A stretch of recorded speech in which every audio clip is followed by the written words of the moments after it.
Hello YouTubers, my name is Lewis. I'm with Blackdevil Custom Glock Shop, West Palm Beach, Florida. There's been a few things that have been said about myself and my company which are totally and completely false. I did have one unsatisfied customer who said in the beginning he was very satisfied, calls me up a couple hours later. I forgot to give him the screws for his Mosin. I told him that I would basically bring those screws to his home, and that was that. Next day I get a call, where's the screws for the Mosin? Well, I didn't have time to actually bring them, so he got a little pissed off at that, and I told him I'd be back by either later on that day or the next day. Well, the next day came, later on that day came, and the next day came, obviously. And I just didn't have enough time, so it was only X amount of time in one day. So he started getting a little pissed off. He's like, well, you know, you poked a hole in my Mosin barrel and all this other crap, and I want my Mosin back. I want you to buy me a new Mosin. And then when I told him basically, no, you knew that you had a hole in that Mosin, and I know you know because you're a meticulous individual. I mean, he's got all kinds of guns just like I do laid out. And these are guns that I have done, that he's constantly cleaning and taking apart. I mean, he knew. I mean, when I gave him back the gun, he didn't even look down up the barrel, I mean, through the chamber, or look down with a light. And he just looked over the gun, he went over it. You know, he did, you know, any reasonable thinking person, after having work done on a firearm, should know to basically, if there's no bolt in it, basically you're going to look down the barrel and make sure everything's cool. He didn't do it because he knew there was a hole there. Okay, now you guys on YouTube know this guy for 4 years. YouTube is very new to me, and you're going to be seeing a lot of me. Not pertaining to this, by the way, but pertaining to firearms, basically of disassembly, reassembly, modifications, both semi-automatic and fully automatic. These two. This is semi. There's a Glock 20 10 millimeter, basically done up in what I call Confederate redneck. I happen to like this gun. It also has a Glock safety, which I put on manual safety. And this is one of my car guns, which is a Remington 870 short-barreled shotgun. I do have a side saddle for it, but I just did this gun in basically skulls, and it came out really nice. But we'll get back to this stuff in a little bit. But I do want to read you something that I wrote out, because I want this to come out and people to know that they can feel comfortable ordering from me and getting their product, and nobody's going to be ripped off. I mean, that's ridiculous. And nobody stole anything. I'm not somebody that goes out and rips people off, steals their guns. I mean, that's ridiculous. But anyway, I'm just going to let you know. I'm going to read this because I couldn't remember all this. Okay, and if it comes out a little garbled, well, oh well. Well, this guy came up to me one day and says he's got a barrel for a Mosin Nagant, which I knew nothing about Mosins before, obviously. I went online, checked it out, Russian, then the Chinese used it, and they're about 100 years old, roughly. And they range between $50 and $1,000, depending on what you get. He then goes on to say he has no money. This was basically a trade, because as soon as I got into his house and started looking at it, I said, it's going to be about $350. He goes, well, I have no money. I'm disabled.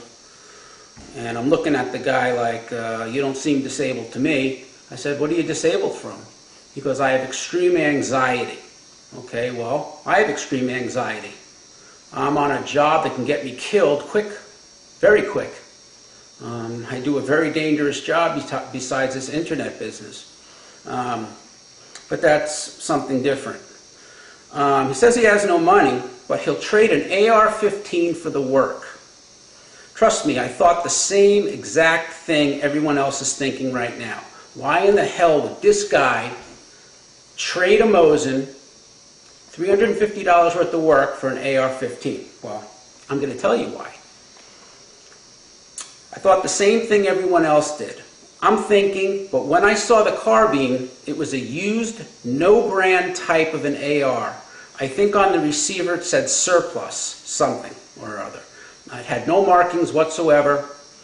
I told him I'd do it for the trade. By the way, there was never any talk on my part or his about adding an additional $350 to the deal. If there was, I would have walked away, see ya anyway, no hard feelings. I took the barrel and the AR. When I started to strip down the barrel, I noticed a hole in the bore. I know this guy knew it was there because he is meticulous with his few guns he owns.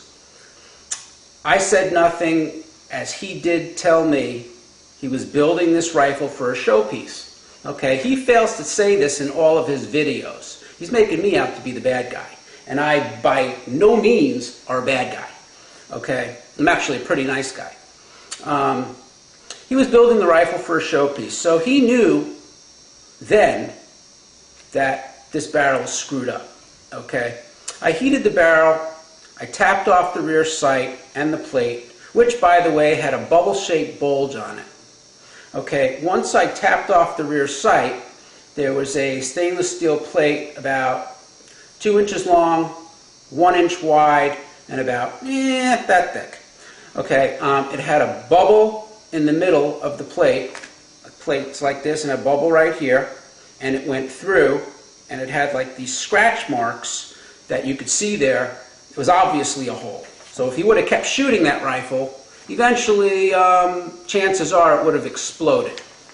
Where are we here? Basically, he was building the rifle for a showpiece. He knew then that there was a hole. It had a bubble-shaped bulge on it. I tapped it off and saw a hole in the barrel. Looked kind of like a scratch type of a hole. I cleaned it up, basically with a Dremel tool.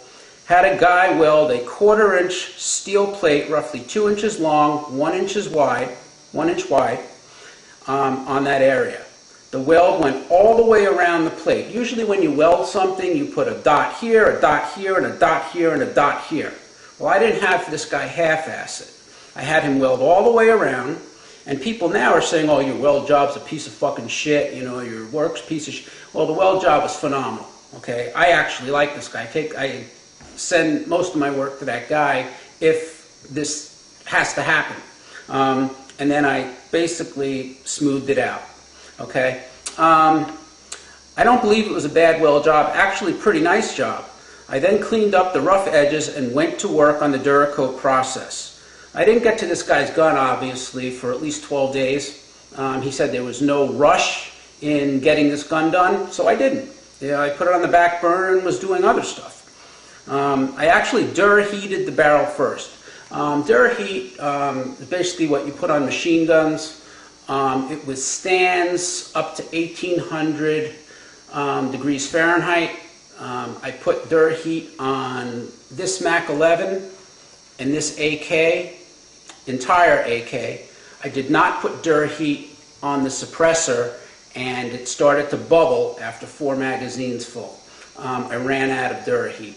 Okay, so my bad. Okay, shoot me.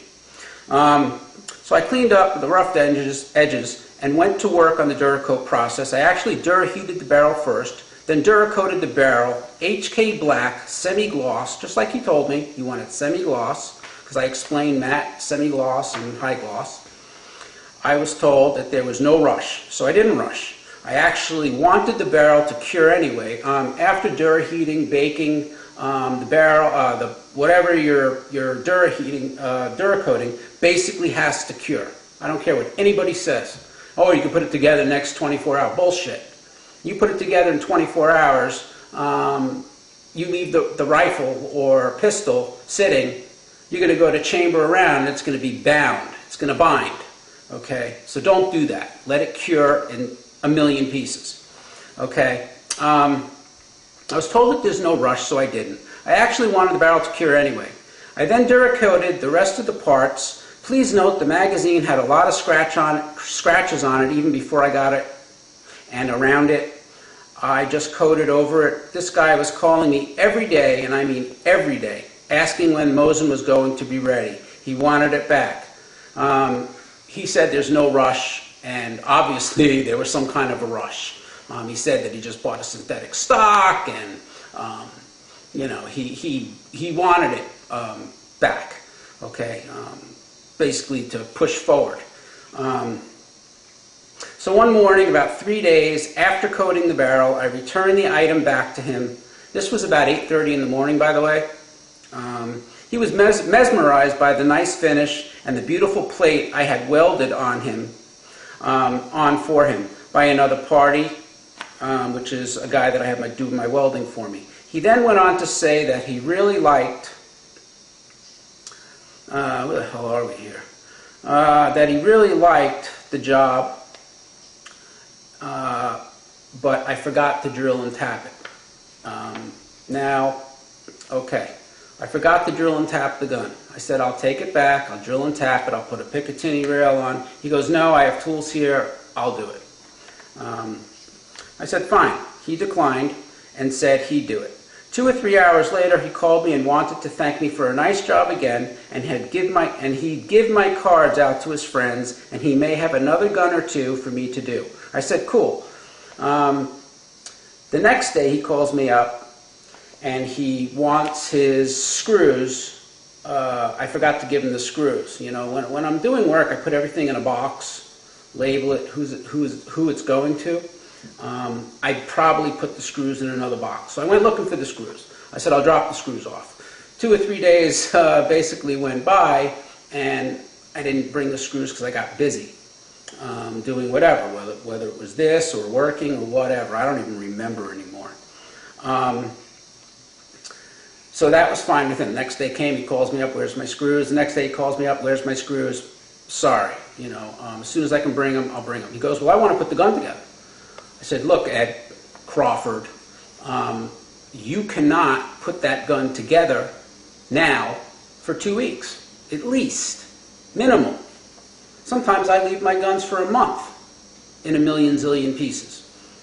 He had already put this gun together, okay, bolt and all, okay. He calls me up about, I don't know, 2 or 3 hours later again and said, you put a hole in my barrel. Okay, here we go. Oh, this was the next day. He calls me up and said, I put a hole in the barrel, and he wanted a new Mosin. This is where my red flags basically went up, because I noticed right away that hole in the bore. And I'm sure he did too. But knowing I was working on that area of the gun, he most probably thought he could get a new barrel or Mosin rifle out of me. I said to him, Ed, I know you know what your guns are, what condition they are. You knew. Actually, you had to have known that there was a hole in the barrel. He went on to say, no, you cut into the barrel and all this stuff. Then he wanted the AR back. I was like, no, we had a deal. I held up my end, which I did. And he was told, basically I held up my end, he hung up, and about 5 days later, a friend of mine said to go look on Glock Talk. So I did, and there was a YouTube video of this barrel captioned, and I quote, Black Wolf Custom Glock Shop fucked up my Mosin. It's fucking ruined. Okay, that's terrific. I went to Glock Talk and spoke to the owner. I do advertise on Glock Talk and various other places. And they removed the video, as did the guy who put the video up there, who also said to me, he met me at a gun show, and I have a phenomenal reputation in Palm Beach County, which I did. I mean, this video stuff is really wreaked hell. I mean, actually havoc on me. You know, and now I'm having to defend myself over this bullshit. And this will be the last video that I do on this, unless it gets out of hand. and law enforcement's involved. Okay, I went to Glock Talk and spoke to the owner, have him remove the video from there, and I thought that was the end of that. Well, he kept making videos, and because he's a member of the YouTube community, people sided with him. I did have a few people say that Black Wolf Custom Glock Shop had a good reputation, but everyone seemed to know Ed and sided with him, calling my business shit, I'm a thief, I'm an asshole, and such. And these videos continue as we speak today. This guy has nothing better to do than scam me, my reputation, and he sits home all day. Why he wanted to trade, I don't know. He plays with his gun collection all day because the guy does not have a job. He says he's disabled. He doesn't look disabled at all. I asked him what was wrong, like I said before. He said something about extreme anxiety and that he takes Xanax, which is a narcotic drug for anxiety. That is not a disability. It's a way, again, to scam someone, which he's basically scamming the government. That's not a disability. I have anxiety. Okay, my heart rate right now is probably 70 beats a minute. When I go out on my job, it's well over 100. It's a way to, again, scam someone, the government. That's the story of Ed and his bad Mosin, which is probably between 50 to 100 years old. I did some checking on these rifles, used by the Russians, then the Chinese, and you can pick one up for $50 to $650, but I found one for $1,000 that was in phenomenal shape. He told me he paid $100 for it.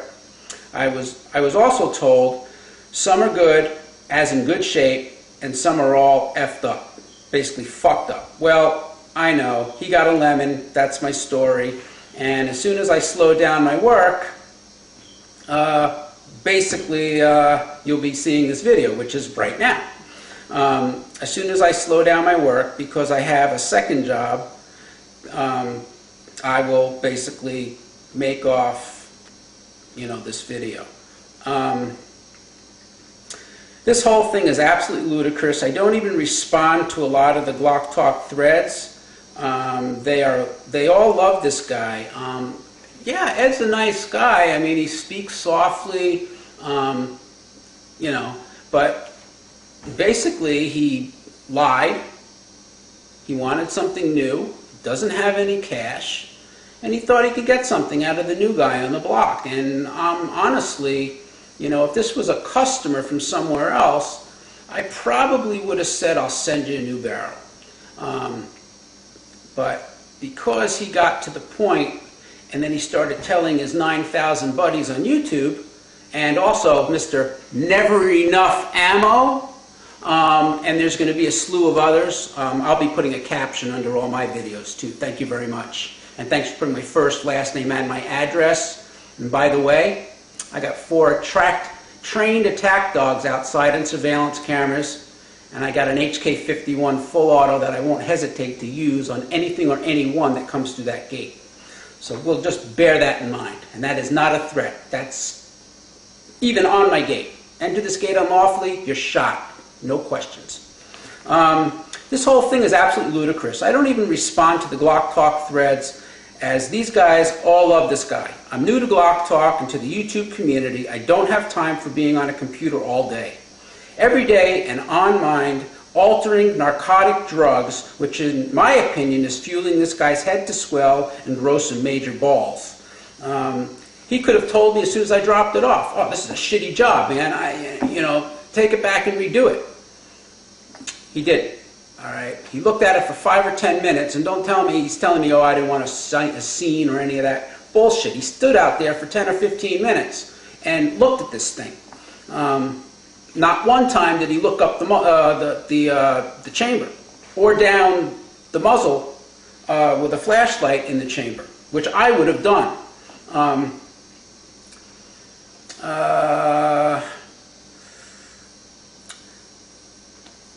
I will say this, the publicity, bad or good, has stung a little bit, but I'm in this for the long haul. Okay, I am not going anywhere. I will very shortly have a store. I will become a Class 3 dealer so I can sell machine guns and suppressors and whatever else I feel like selling. I actually today went down and applied, and excuse me a second, basically applied for a Class 3 license. I also made the sheriff's office aware of my situation. You know what he told me? A trade is a trade. And if the guy reports that gun stolen, which I may have and I may not have anymore, a trade is a trade. You can trade anything in Florida. I can give you my TV and trade you for a gun, and it's done. Okay, now he was going to give me a paper saying that the gun was mine that day. It was a single-page paper with where he brought that receiver from, because the receiver, you need an FFL. It's the bottom part right here. This is the receiver. Slide, barrel, you don't need anything to transfer. So basically I left it at that, and very shortly I will be making various videos, but I did want to show you, well, I showed you my short-barreled shotgun.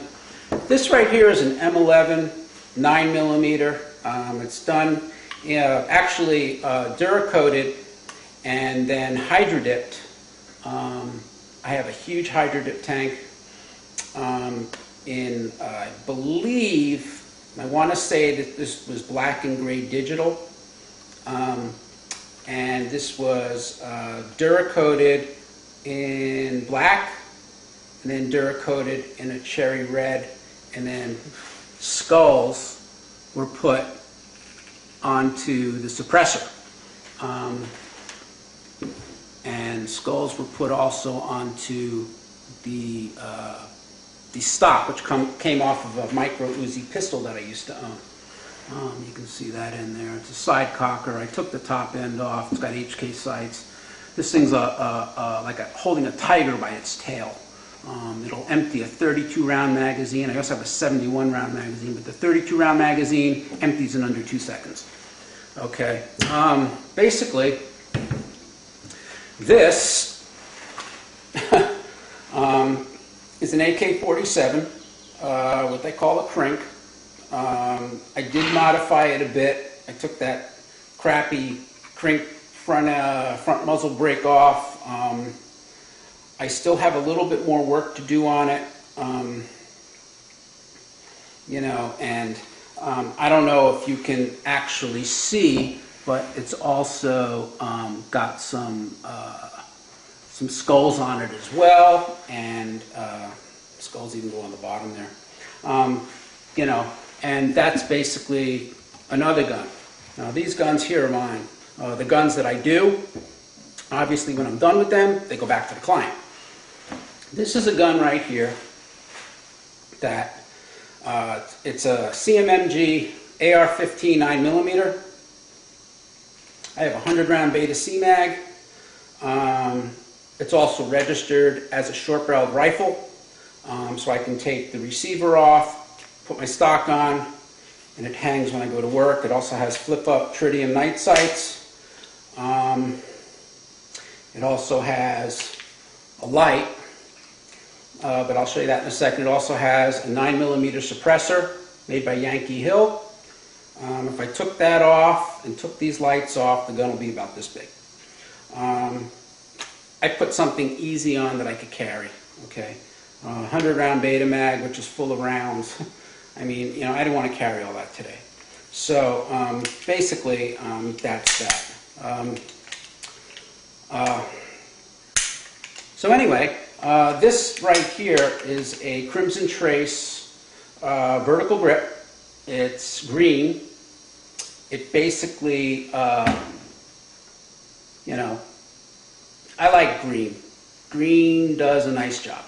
Now, when I first started carrying this weapon on my job, Oh, by the way, this trigger job that I did on this rifle is a sub 3-pound trigger.